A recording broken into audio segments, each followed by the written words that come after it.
Elm və Təhsil Nazirliyinin Daxili Nəzarət İdarəsi Nazirliyin tabeliyində olan məktəbəqədər və ümumi təhsil üzrə Dövlət Agentliyində maliyyə yoxlamaları aparıb.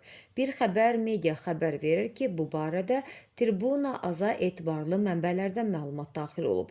Araşdırma zamanı müddəada külli miqdarda yeyinti aşkarlandığı qeyd edilir. Mənbə bildirir ki, agentliyin rəhbəri Eşqi Bağırov bundan çıxış yolu axtarır.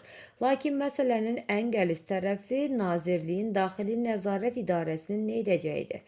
Belə ki, onlar bir tərəfdə Eşqi Bağırovun olmasını, digər tərəfdən də ortada olan yeyinti faktı arasında seçim etmə məcburiyyətində qalıblar. Məlumata görə Nazirlik yeyinti faktlarını Baş Prokurorluq yanında Korrupsiya qarşı mübarizə baş idarəsinə göndərib göndərməmək məsələsində tərəddüd edir. Məsələ ilə bağlı araşdırmamız davam edir. Səsləndirilən iddialarla bağlı qarşı tərəfin də mövqeyini işıqlandırmağa hazırıq.